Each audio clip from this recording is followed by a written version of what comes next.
Welcome to Revenge Mag. Like the video, subscribe to the channel, and step into the stories that serve the quiet revenge. My name is Alina Harper and I'm 32 years old. Last week at my sister's $200,000 wedding at a $15 million estate in Greenwich, Connecticut, I was handed a gray badge that read, "Limited Access Guest." While my mother leaned in and whispered, "That means no plate for you, Alina." I had spent 3 years saving $10,000 for that envelope. 3 years of skipped vacations, home-cooked meals, and wearing the same work clothes until the seams frayed. I wanted to give my sister the most generous gift I could afford. I wanted to prove I belonged in this family. Instead, I got a laminated piece of plastic that told me I wasn't welcome at the reception. So I walked to the gift table, retrieved my envelope, and said 5 words that made my mother's face turn white.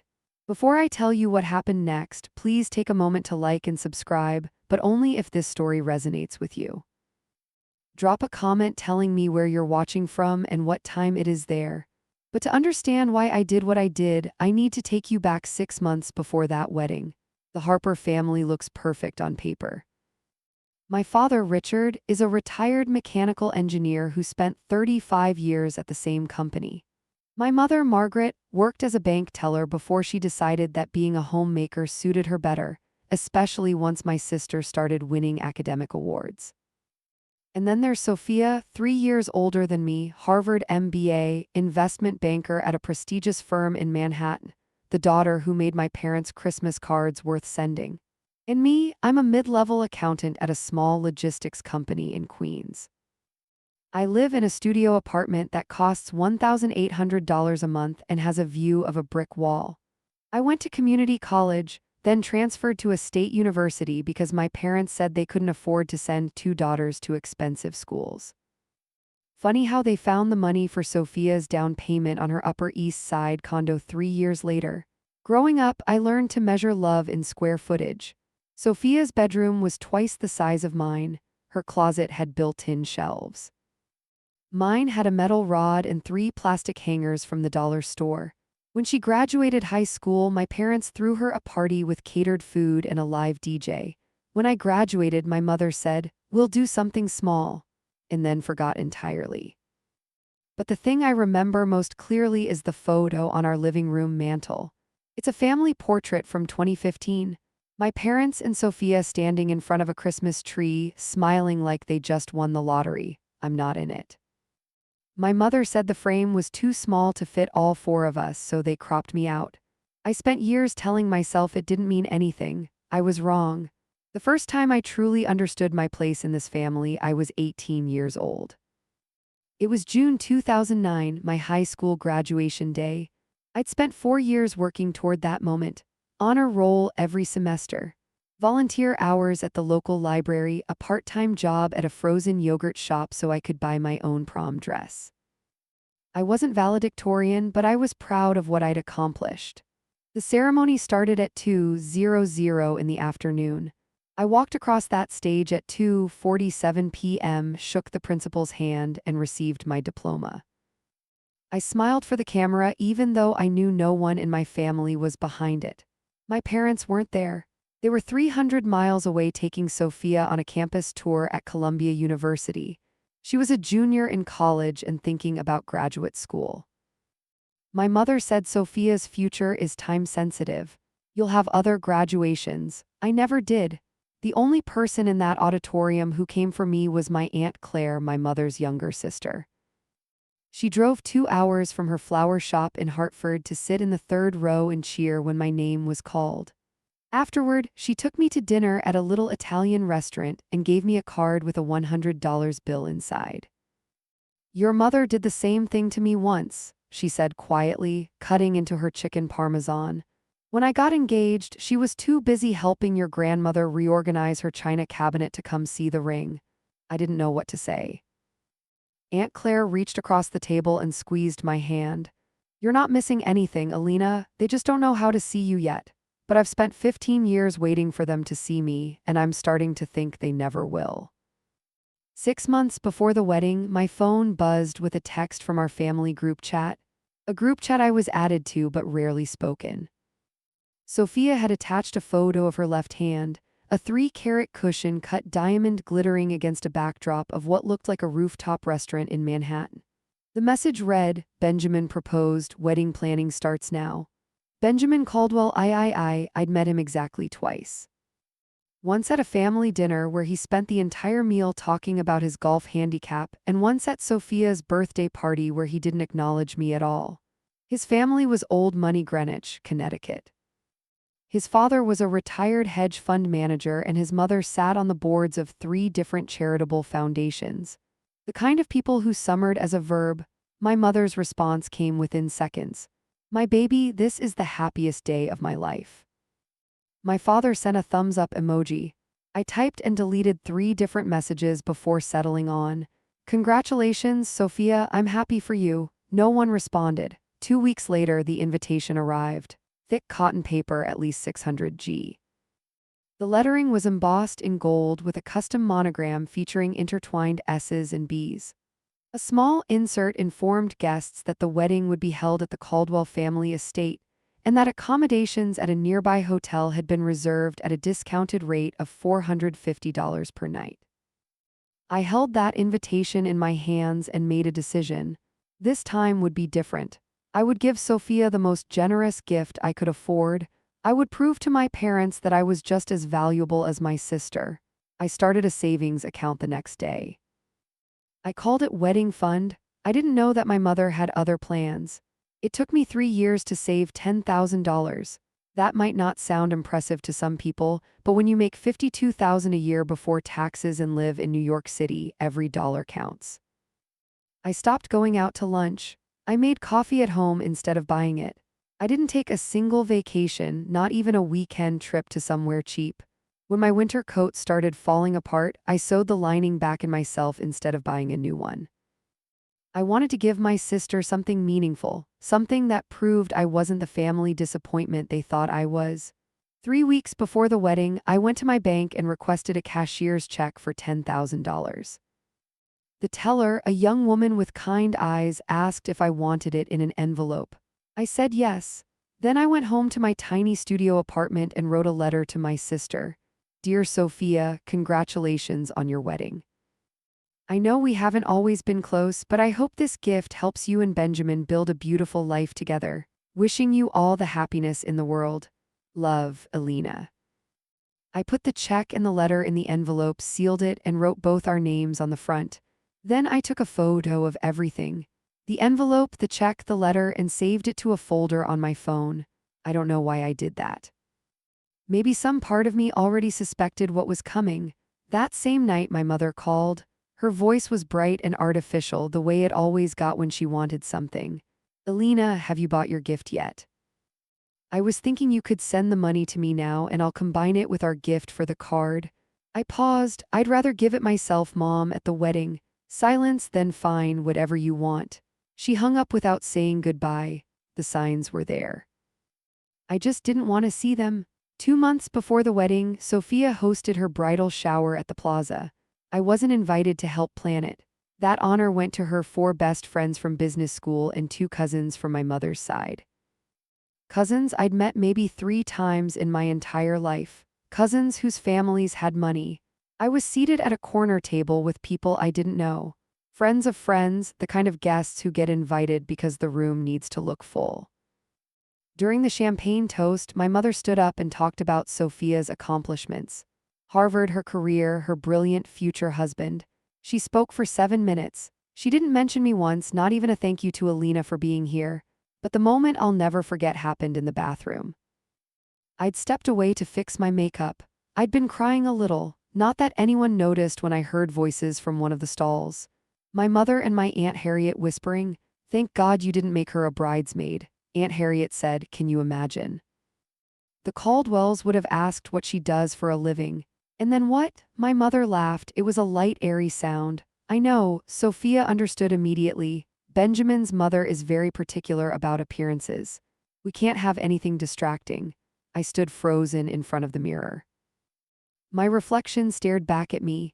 Mascara smudged under one eye. Distracting? That's what I was to them. Not a sister, not a daughter. a distraction that might ruin their chance to climb into the Caldwell family's world. I should have left right then, but I didn't. I told myself it would get better. I told myself the wedding day would be different. 1 week before the wedding, I received an email from the wedding planner. The subject line read, "Rehearsal dinner guest list final." I scrolled through the 40 names on the list. Sophia's bridesmaids, Benjamin's groomsmen, both sets of parents, aunts, uncles, cousins from the Caldwell side, even a few of Sophia's college friends who'd flown in early. My name wasn't on it. I read the list 3 times, convinced I'd missed it. Then I called my mother. "Mom, I didn't get an invitation to the rehearsal dinner." "Oh," she paused. "Alina, the rehearsal dinner is only for the wedding party and immediate family. Benjamin's parents are very strict about the numbers." I felt something cold settle in my chest. I'm not immediate family.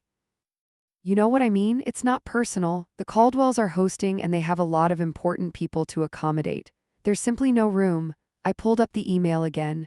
Scan the names. Sophia's friend Jessica is on the list. She's not family. She's a bridesmaid, Alina. Don't make this difficult. I wanted to scream. I wanted to ask her why Jessica, a woman Sophia had known for 4 years, was more important than the sister she'd grown up with. But I knew it wouldn't matter. My mother had made her choice a long time ago. "Okay," I said quietly, "I understand. Good, we'll see you at the ceremony." She hung up. I sat in my apartment for a long time after that, staring at the envelope on my kitchen table. $10,000, $3 years of sacrifice, and I wasn't even invited to the dinner the night before. But I still believed the wedding day would be different. I still believed that when they saw what I'd done for Sophia, they'd finally see me. I was so naive. 3 days before the wedding, Aunt Claire called me. I could hear scissors snipping in the background. She was probably arranging flowers at her shop the way she always did when she needed to think. "Alina, honey, I heard about the rehearsal dinner," I sighed. "It's fine, Aunt Claire.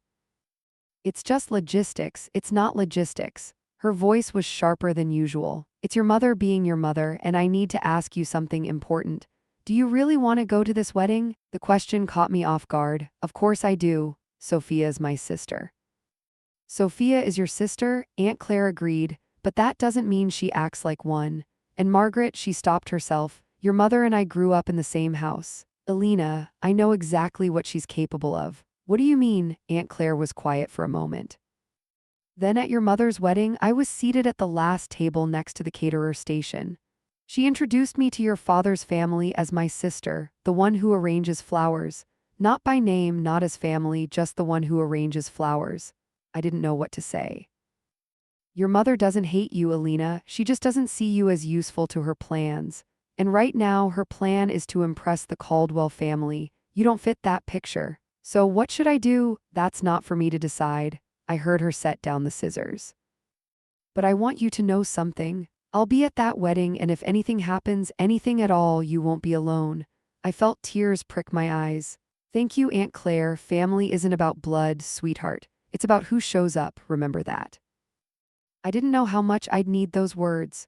3 days later, the night before the wedding, my phone rang at 11:47 p.m. It was Lily Thompson.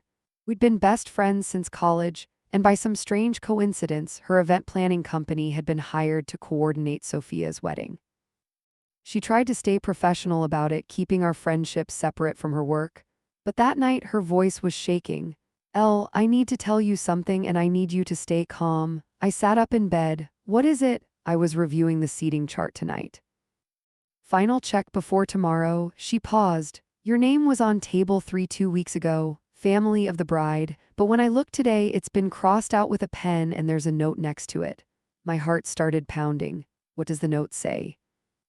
It says, "Guest will receive limited access badge, no meal."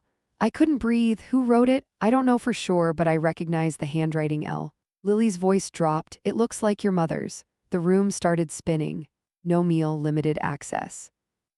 They weren't just excluding me from the rehearsal dinner, they were excluding me from the entire reception.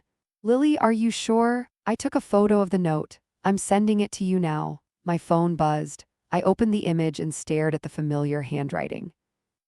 The same neat cursive that had signed my birthday cards for 32 years. "Guest will receive limited access badge. No meal." My mother hadn't just forgotten about me. She'd planned this deliberately, methodically. She wanted my money, but not my presence. I didn't sleep that night, but by morning I knew exactly what I was going to do. I woke up on the morning of June 14th with a strange sense of clarity. The panic from the night before had burned itself out. In its place was something colder, harder, not anger exactly, more like certainty. I stood in front of my closet, the same tiny closet I'd had for 4 years, and chose my outfit carefully. A navy blue dress I'd bought on sale 2 years ago. Simple, elegant, not attention-seeking. The kind of dress you wear when you want to look respectable but not memorable. I did my own makeup. Neutral tones, a light application of mascara, nothing that would run if I cried. Then I sat down at my kitchen table and gathered my evidence. The screenshot of my mother's text asking me to send the money early. The photo of the seating chart note Lily had sent. The picture of my envelope with the cashier's check inside. And Lily's contact information in case anyone tried to call me a liar. I put my phone in my clutch alongside the envelope. Then I called Aunt Claire. "I'm still going," I told her. "I figured you would. Are you okay? I don't know, but I need to see this through. I need to watch them do it to my face." Aunt Claire was quiet for a moment. "I'll be there, Alina. I'll stay close to the gift table. If you need me, just look in that direction. Thank you. And Alina, whatever you decide to do, I'll support you, even if it makes your mother hate me forever." I smiled for the first time in 24 hours. I think she already does, probably, but that's never stopped me before. I hung up, picked up my clutch, and walked out the door. It was time to face my family. The Caldwell estate looked like something from a magazine. Georgian architecture, white columns, manicured hedges trimmed into perfect geometric shapes. The driveway was a sweeping curve of white gravel lined with BMWs and Mercedes and Range Rovers that probably cost more than my annual salary. I'd taken the train from the city, then a taxi from the station. The driver whistled when we pulled up to the gate. "Some party, huh?" Something like that. I walked toward the entrance where two staff members in crisp black vests stood behind a registration table, white tablecloth, flower arrangements, and crystal vases, a neat stack of badges organized alphabetically. The woman in front of me, someone I didn't recognize, gave her name and received a gleaming gold badge. I watched her pin it to her dress and walk through the entrance without a second glance. "Name?" the staff member asked me. "Alina Harper." He scanned his list, then reached under the table. When his hand came back up, he was holding a gray badge. Not gold, gray, the color of concrete, the color of something you'd rather not notice. I looked down at it, 3 words printed in plain black letters. "Limited access guest. Ma'am, this badge allows you access to the ceremony area only. The reception tent requires a gold badge." I stared at him. "I'm the bride's sister." His face flickered with something that might have been sympathy. "I'm sorry, ma'am, I'm just following the list." Before I could respond, I felt a hand on my elbow. I turned. My mother, dressed in a pale pink gown that probably cost more than my rent, diamonds at her throat, a perfect smile that didn't reach her eyes. "Alina, darling, let's talk privately for a moment." The staff member looked relieved. My mother pulled me toward a cluster of rose bushes out of earshot from the registration table. "Don't make a scene," she said, still smiling. "Anyone watching would think we were having a pleasant conversation." "What does limited access mean?" I asked. My voice was steady. I was proud of that. "It means..." She glanced over her shoulder, then lowered her voice. "It means you can attend the ceremony, but there's no room for you at the reception." The words hit me like ice water. No room. Benjamin's parents have a lot of important guests. Alina, business associates, board members, people who matter to the Caldwells. We couldn't exactly ask them to give up seats, for she stopped herself, but I heard the end of that sentence anyway. "For someone like you." "You could have told me," I said. "Before I spent $300 on a train ticket and a dress, would you have come?" "No, exactly." She patted my arm like I was a child who didn't understand. "Look, just stay for the ceremony, show your face, leave your gift on the table, and then you can go. Sophia will understand." I looked at her, really looked at her. The woman who had raised me, the woman who had forgotten my graduation, cropped me out of family photos and whispered about me in bathrooms. And now she stood here in her designer gown and her borrowed diamonds, asking me to donate $10,000 to a wedding I wasn't allowed to attend. You want my money? I said slowly. But not me. Don't be dramatic, Alina. Something in my chest clicked into place. Not breaking setting. Okay, Mom, I smiled. I won't make a scene, she exhaled with relief. She had no idea what was coming. I played the part perfectly. I nodded when my mother finished her explanation. I let her guide me toward the ceremony area. A stunning garden with rows of white chairs and an arch dripping with white roses and eucalyptus. I took a seat in the very last row near the edge where no one would notice me. The chair was different from the others, cheaper, a basic folding chair, while the first 10 rows had cushioned seats with high backs. I sat down and watched my family prepare for the happiest day of their lives. My father stood near the front making small talk with Benjamin's father, a silver-haired man in a suit that probably cost $5,000. My mother circulated among the guests, laughing and touching arms and doing that thing she does where she makes everyone feel like they're the most important person in the room. Everyone except me. Sophia emerged from the main house in a cloud of white tulle and Chantilly lace. A Vera Wang gown? I'd heard her mention the designer at least 15 times, $20,000 of fabric and beading that made her look like a princess. She was beautiful, I'll give her that. The ceremony began, vows were exchanged.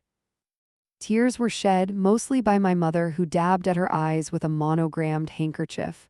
When Sophia and Benjamin kissed, 150 people rose to their feet and applauded. I stayed seated. Afterward, the photographer gathered the families for portraits. Both sets of parents, the wedding party, extended relatives I'd never met. Anyone else from the family? The photographer called out. My mother shook her head. No, we're all here. I watched them pose in front of the rose arch, smiling like the perfect family they'd always wanted to be, and I thought, not for much longer. The ceremony ended with a shower of white petals and a string quartet playing Mendelssohn. Guests began drifting toward the reception tent, an enormous white structure that glowed from within like a lantern. Through the open flaps, I could see crystal chandeliers hanging from the ceiling, tables draped in ivory linen, centerpieces of imported Dutch flowers that probably cost more than my weekly groceries. I stood at the edge of the garden, watching my family disappear into that golden light. No one looked back. For a moment, just a moment, I considered leaving, taking my envelope, walking back down that white gravel driveway, and never speaking to any of them again. It would have been the dignified thing to do, the quiet thing, but I was done being quiet. A hand touched my shoulder. I turned to find Aunt Claire standing beside me, her silver hair pulled back in an elegant twist, wearing a simple burgundy dress that somehow looked more regal than anything my mother had on. How are you holding up, sweetheart? I showed her the gray badge still clutched in my hand. They don't want me at the reception. I know, Lily told me. She didn't look surprised, just sad. What are you going to do? I'm going to get my envelope back, Aunt Claire nodded slowly. The gift table is near the east entrance. I walked past it earlier. She squeezed my hand. I'll be nearby, you won't be alone. Thank you, Alina. She held my gaze. Whatever happens in the next 10 minutes, don't apologize, don't explain. Don't give them the satisfaction of seeing you break. I took a deep breath. I won't. She stepped back and I turned toward the tent. The gift table was waiting. I was halfway to the entrance when a staff member stepped into my path. Excuse me, ma'am. He was young, maybe 22, with an apologetic expression. May I see your badge? I held up the gray card. His face fell. I'm sorry, ma'am. This badge doesn't grant access to the reception area. Gold badges only, I understand. I kept my voice calm, but I'm the bride's sister. I just need to. I'm really sorry. He looked genuinely uncomfortable. I have strict instructions. No exceptions. Over his shoulder, I could see the reception in full swing. Waiters carrying trays of champagne, guests laughing and mingling. My parents standing near the head table accepting congratulations like they'd just achieved something magnificent. And then Sophia walked past. She was still in her wedding gown, radiant and flushed from the ceremony. Her eyes met mine through the crowd.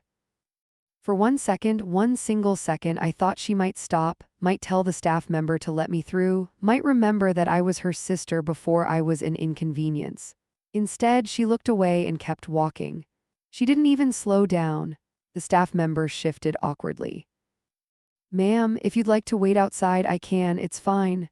I stepped back. "I'm not trying to get in." He looked relieved. I turned and walked toward the east side of the tent where a white table covered in silk fabric held a mountain of beautifully wrapped gifts. No security, no supervision, just a decorative sign that read, "Blessings for S and B" in gold calligraphy. My envelope was in there somewhere. $10,000 that my family expected to receive but didn't think I deserved to be thanked for in person. It was time to take it back. I want to pause here for a moment. You've seen what they did to me. The gray badge, the whispered explanations, my own sister walking past like I was invisible. So here's my question. What would you do? Would you leave quietly, confront your parents, or something else entirely? Drop your answer in the comments, A, B, or C. I really want to know. And if this story has you feeling something right now, hit that share button. Someone in your life needs to hear this. Now let me tell you what happened next. The gift table was even more elaborate up close. Ivory silk cascading to the grass, white peonies arranged in crystal bowls, boxes wrapped in expensive paper with coordinated ribbons, the kind you see in luxury department stores. Some gifts were clearly expensive. A few had cards from brands I recognized. Tiffany Williams Sonoma, one long box that might have been from a jeweler. And there, near the left corner, partially hidden under a larger package, a white envelope with familiar handwriting from Alina Harper. I'd written those words myself 3 weeks ago at my tiny kitchen table, hoping this gift would finally make my family see me differently. What a joke. I glanced around. The staff members were focused on the tent entrance. A few guests lingered nearby, sipping champagne and chatting, but no one was watching the gift table. Why would they? Who steals from a wedding? I'm not stealing. I reminded myself I'm taking back what's mine. Aunt Claire appeared at the edge of my vision, standing near a trellis covered in climbing roses. She gave me a small nod. "You're not alone." I took a breath and walked to the table, casual, unhurried, like I was simply admiring the gifts. My fingers found the envelope immediately.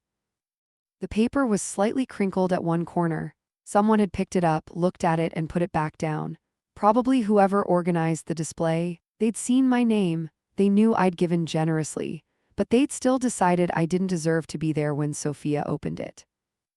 I slid the envelope into my clutch in one smooth motion. That's when I heard heels clicking on the flagstone behind me. "Alina," my mother's voice sharp, confused. "What are you doing?" I'd expected this, maybe even hoped for it. My mother stood 3 feet away, champagne flute in hand, her perfectly made-up face frozen in an expression somewhere between shock and fury. Behind her, a few guests had turned to watch. Not many, but enough. "I asked you a question," she said, lowering her voice to a hiss. "What are you doing at the gift table, taking back my envelope?" She stopped, processed. "You can't do that." "I can." I kept my voice calm the way Aunt Claire had taught me. "The gift hasn't been given yet, the envelope hasn't been opened. Legally and morally, it still belongs to me. This is ridiculous. Put it back." Right now, I didn't move. From somewhere behind me, I heard a familiar voice, Lily speaking into her wireless headset about an issue with the cake display. She walked past us without making eye contact, but her hand brushed against mine as she passed. And into my palm, she pressed a folded piece of paper. A copy of the note, the handwritten note she'd photographed the night before. "Guest will receive limited access badge." No meal in my mother's handwriting. I palmed the paper into my clutch alongside my envelope.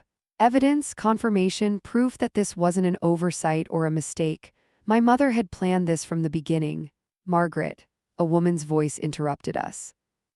Older, cultured, with the slight accent of old Connecticut money. "Is everything all right?" I turned. Victoria Caldwell, mother of the groom, silver hair, pearls at her throat, eyes that missed nothing. My mother's face went pale. "Everything's fine, Victoria, just a small family matter." But Victoria's gaze had already landed on me, on my gray badge, on the clutch I was holding just a little too tightly. "I see," she said. "How interesting." The next 30 seconds felt like an hour. Victoria Caldwell was still watching me with those sharp, intelligent eyes. My mother was frozen beside her, clearly calculating how to salvage the situation. and in the background, the string quartet played something soft and romantic while 150 oblivious guests celebrated.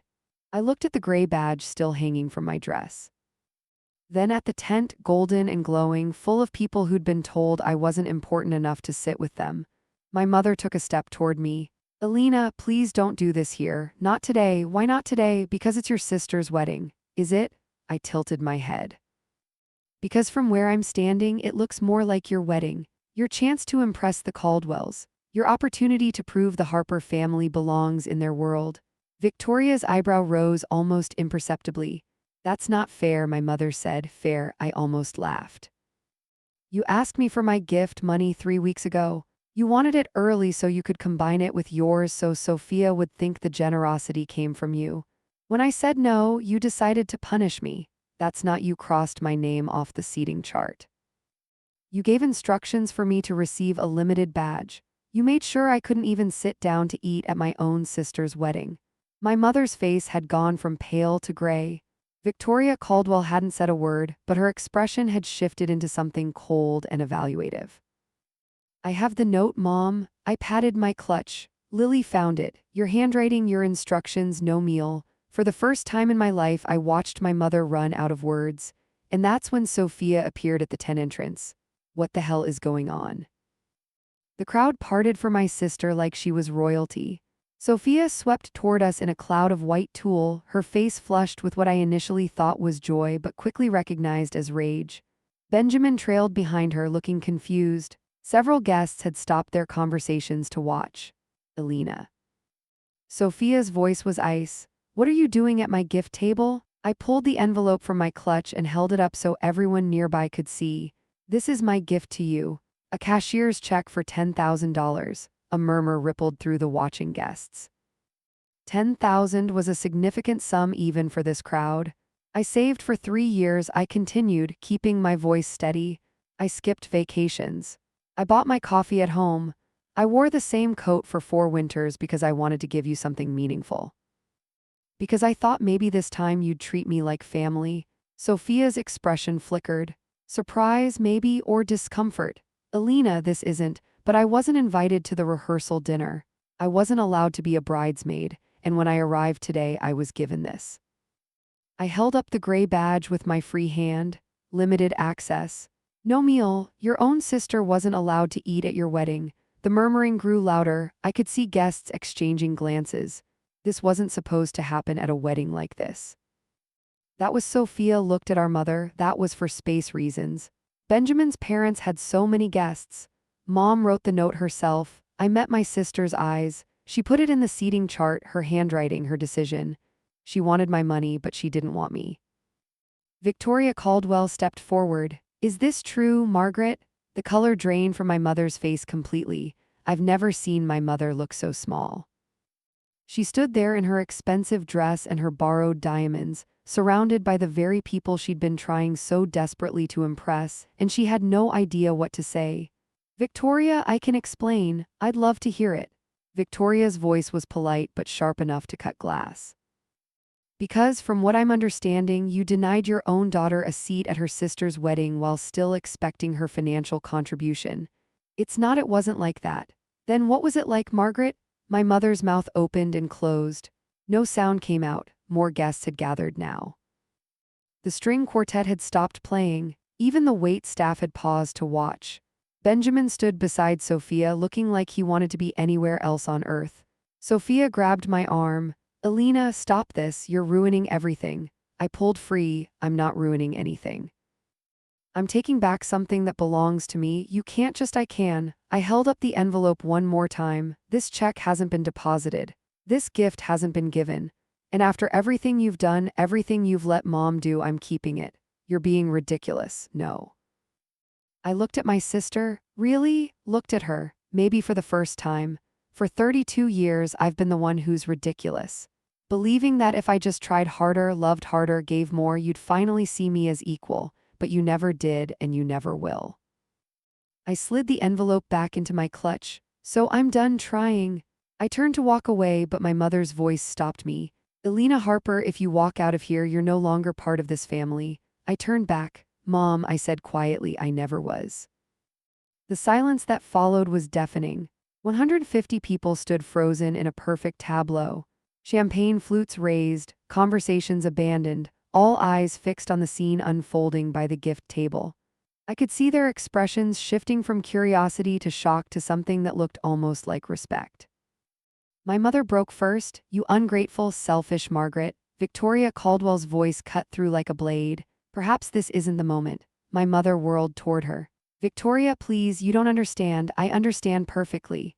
The older woman's gaze was arctic. "You excluded your daughter from her sister's wedding reception. You denied her a seat, a meal, and basic dignity. And you expected her to silently contribute $10,000 anyway." She paused. "That's not a misunderstanding. That's a calculation." Benjamin shifted uncomfortably. "Mom, maybe we should have been told the full situation before we agreed to host this wedding." Victoria didn't raise her voice, but she didn't need to. The Caldwells value family, Margaret. All a family, not just the members who photograph well. My mother looked like she'd been slapped. Sophia stepped forward, tears streaming down her face. "This is my wedding day. This is supposed to be the best day of my life." I felt something shift in my chest. Not guilt exactly, but something close to it. "I know," I said quietly, "and I'm sorry it's been disrupted, but I won't apologize for refusing to be invisible anymore." I turned to Aunt Claire, who had been watching from the edge of the crowd. She walked to my side and put her arm around my shoulder. "We're leaving now," she announced to no one in particular. "Have a lovely reception." And together we walked toward the exit. Behind us, I heard my mother starting to cry. The chaos erupted the moment we cleared the rose garden. I could hear Sophia's voice rising to a shriek behind us. My mother's sobs, Benjamin trying to calm everyone down while simultaneously directing guests back toward the tent. The string quartet had started playing again, something upbeat and desperate, like they could restore normalcy through sheer musical willpower. "Don't look back," Aunt Claire murmured. "Keep walking." But I did look back just once. My father was standing at the edge of the tent watching me leave. His face was impossible to read, somewhere between shame and sorrow and something I couldn't name. For a moment I thought he might come after me, might finally, after 32 years, choose me. He didn't. He turned and walked back to my mother's side. Aunt Claire squeezed my shoulder. "I know, sweetheart, I know." We reached the front of the estate where a taxi was already waiting. I'd called it that morning before I left my apartment. Some part of me had known I wouldn't be staying for the reception. "You planned ahead," Aunt Claire said, impressed. "I've learned that no one else plans for me." We climbed into the back seat. The driver, the same man who dropped me off earlier, glanced at us in the rearview mirror. "Short party, huh?" Something like that. As the car pulled away, I turned to watch the Caldwell estate shrink in the rear window. The white columns, the manicured hedges, the tent glowing gold against the afternoon sky. Somewhere in there, my family was dealing with the aftermath of what I'd done, and I felt nothing. Not triumph, not satisfaction, just an enormous, exhausted emptiness. "What happens now?" I asked. Aunt Claire took my hand. "Now," she said, "you start your life." We were a quarter mile from the estate when I heard the shouting. The driver slowed as another car pulled up alongside us. A white SUV with the Caldwell Estate logo on the door. Through the window, I saw Sophia in the back seat, still in her wedding dress, mascara streaking down her face. "Alina, stop." The driver looked at me. "Ma'am, keep driving." But the SUV cut in front of us, forcing a stop. Before I could react, Sophia had thrown open her door and was running toward our taxi in $20,000 worth of ruined tool. "You have to come back." She was breathless, desperate. "You have to fix this." I rolled down my window. "There's nothing to fix, Sophia." "Yes, there is." Her voice cracked. "Victoria is furious. Benjamin's father is asking questions. Mom won't stop crying. That sounds like a problem for Mom, not for me. Alina, please." Sophia leaned against the car door, and for a moment she looked like the little girl who used to sneak into my room during thunderstorms. "I'll make it right. You can come back to the reception. I'll tell them there was a mix-up." "A mix-up?" I stared at her. "You think this was a mix-up?" It was complicated. Mom wanted my money, and you wanted to marry Benjamin without anyone asking awkward questions about your accountant sister. I shook my head. "That's not a mix-up, Sophia. That's a choice." Tears spilled down her cheeks. I'm your sister, yes. I felt Aunt Claire's hand tighten on mine, and you chose to let them treat me like I wasn't. Sophia opened her mouth, closed it. She had nothing. Go back to your wedding, I said. Your guests are waiting. I rolled up the window. Drive. My phone started ringing before we reached the main road. Mom, Dad, Sophia, Mom again. Unknown numbers that were probably relatives calling on someone else's behalf. I silenced all of them and stared out the window at the Connecticut countryside. Rolling hills, stone walls, houses with three-car garages and tennis courts. You're allowed to feel things, Aunt Claire said quietly. This isn't nothing. I know, I swallowed. But I can't feel them yet, not while I'm still in this car. Not while I can still see that house in the distance. My phone rang again. This time it was my father. Something in me, some old childish hope made me answer. Alina, his voice was thin, strained. Please come back. Your mother she's not handling this well. She's not handling it well. I know how it looks. Do you? I felt the anger rising now, pushing through the numbness. Dad, they gave me a gray badge. They told me I couldn't eat. They wanted my money, but not my presence. And you stood there. You let it happen. Silence. I didn't know about the badge. You didn't ask. My voice broke slightly and I hated it. In 32 years, you've never once asked how I was being treated. You let Mom handle it. You let Sophia be the important one. And you never ever protected me. Alina, I'm not coming back, Dad. Not today, maybe not ever. You can't just cut off your family. Watch me. I hung up. Aunt Claire didn't say anything. She just reached over and gently pried the phone from my shaking hand. You can have this back later, she said. When you're ready. The taxi drove on. Behind us, the Caldwell estate disappeared over the horizon. I didn't look back again. The tears didn't come until we reached the train station. Aunt Claire had insisted on riding back to the city with me. We sat in a quiet corner of the Metro North platform, surrounded by weekend travelers who had no idea that my entire world had just collapsed and rebuilt itself in the span of 2 hours. I actually did it. My voice sounded strange in my own ears. I actually took the envelope and walked out. You did. They're going to hate me. Aunt Claire pulled me close. Some of them will, but sweetheart, they weren't treating you with love to begin with. You can't lose something you never had. The tears came then, not the delicate photogenic tears my mother produced on command, but ugly heaving sobs that shook my whole body. I cried for the graduation they'd missed, for the family portrait they'd cropped me out of. For the 32 years I'd spent believing that if I just loved them hard enough, they'd love me back. It was never going to be enough, was it? I whispered, no matter what I did. No, honey, it wasn't. Aunt Claire stroked my hair like she used to when I was small. Some people aren't capable of seeing value in others. That's a failing in them, not in you. The train arrived. We boarded in silence. As the Connecticut scenery gave way to the gray edges of New York City, my phone buzzed one more time. I glanced at the screen. A text from Lily. Victoria pulled Sophia into a private room after you left. No one knows what happened, but Sophia was crying when she came out. I think things are about to change for your family. I stared at the message for a long moment. Then I put my phone away and closed my eyes. That was the moment I left my sister's wedding. But the story doesn't end there. What happened in the weeks that followed with my parents, with Sophia, with Victoria Caldwell, I didn't see coming. Before I tell you the rest, I'd love to hear from you. Have you ever had to set boundaries with family? Comment below. If you've done it, B, if you're considering it, or C, if you need the courage, and if this story hit close to home, consider subscribing. The ending will surprise you. Now let me tell you what happened next. My phone didn't stop buzzing for 3 days. I turned off notifications, but I could see the counter climbing every time I glanced at the screen.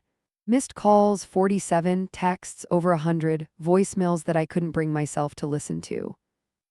The Monday after the wedding, I went to my bank during lunch break and voided the cashier's check. The teller, a different one than before, asked if something was wrong. Change of plans, I said. I'm keeping the money. That evening, Aunt Claire called from her flower shop. I've been hearing things, she said, scissors snipping in the background.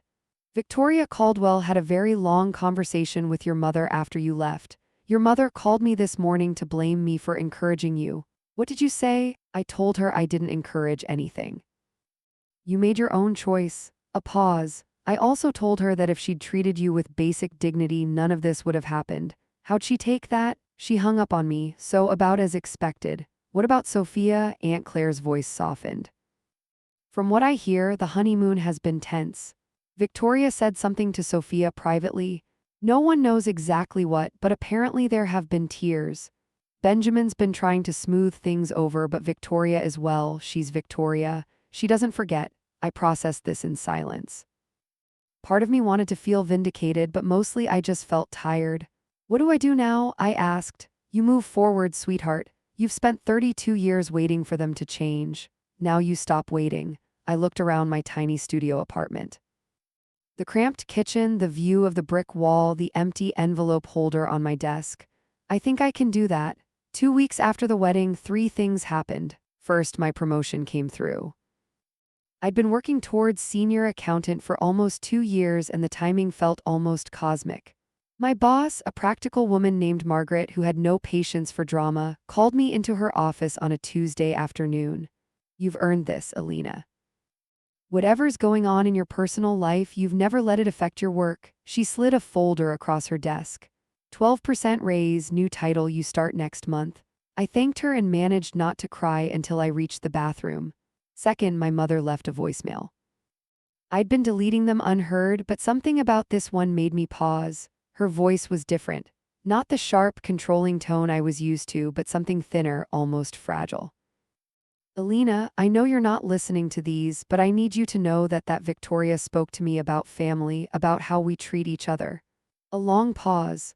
I don't agree with everything she said, but I've been thinking maybe we should talk. I saved the voicemail. I didn't call back. Third, my father sent an email, not to the family group, just to me. Private, Alina. I don't know how to say this, so I'll just say it. I'm sorry, I should have protected you. I should have spoken up. I didn't, and that's a failure I'll have to live with. I'm not asking you to forgive me. I'm just asking you to know that I see it now. I see what we did. If you ever want to talk, I'm here. Dad, I read the email 7 times. I didn't respond, but I saved it to a folder labeled Maybe Someday. 1 month after the wedding, I wrote the email I'd been composing in my head for years. I sat in my favorite coffee shop, a tiny place near my apartment that made excellent flat whites, and stared at the blinking cursor for a long time before I started typing. Dear Mom, Dad, and Sophia, I'm not writing this to hurt you. I'm writing because I need you to understand something. I'm not angry anymore.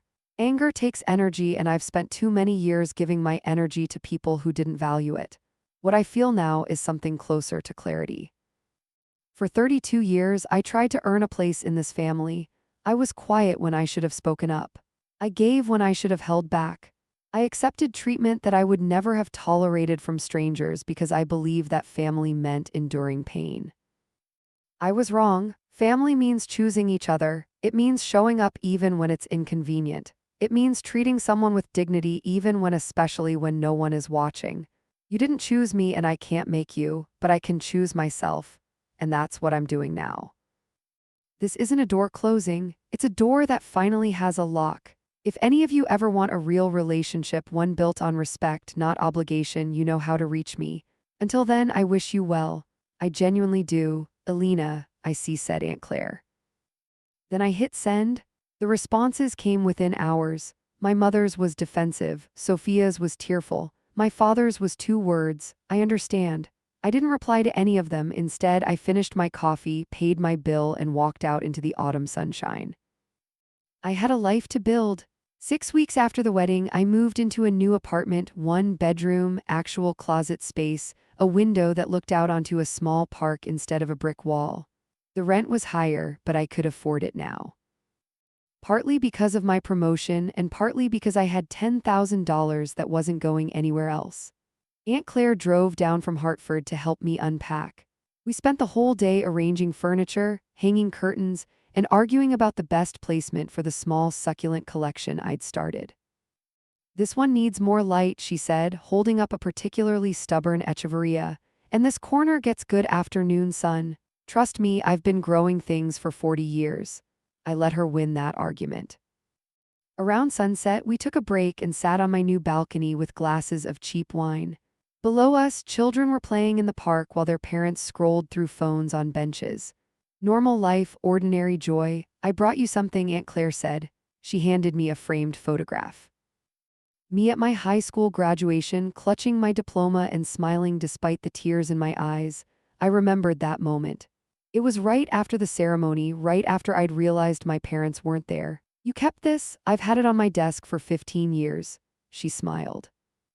Figured it's time it hung somewhere it belongs. I stared at the image. Younger me, hopeful me, the me who still believed things would get better if I just kept trying. Thank you, I whispered, for everything. For being there when they weren't. Aunt Claire put her arm around my shoulder. That's what family does, sweetheart. Real family. I hung the photo above my desk that night. For the first time, I looked forward to coming home. I've had a lot of time to think about why my family did what they did. My mother, Margaret, grew up in a house where status was everything. Her parents measured worth in titles and tax brackets. When Sophia married into the Caldwell family, Mom saw her own redemption, a chance to finally belong to the world she'd always envied. I wasn't part of that picture.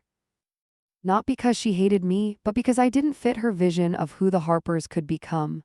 Psychologists have a term for this: vicarious achievement, when parents live through their children's success because they feel inadequate about their own. Mom couldn't climb the social ladder herself, so she attached herself to Sophia's journey, and anyone who threatened that narrative, including her own daughter, became expendable. Sophia wasn't malicious. She was complicit. She grew up believing the world owed her more because she achieved more. When Mom suggested downgrading my role at the wedding, Sophia didn't object because objecting would have cost her something. Golden children don't question systems that benefit them. And Dad was the enabler. The man who kept peace by never taking sides, which in practice always meant taking Mom's side. His silence wasn't neutral, it was a choice. But here's what I've learned. Understanding why someone hurt you doesn't mean you have to accept it. Compassion and boundaries can coexist. I don't hate my family, I pity them a little.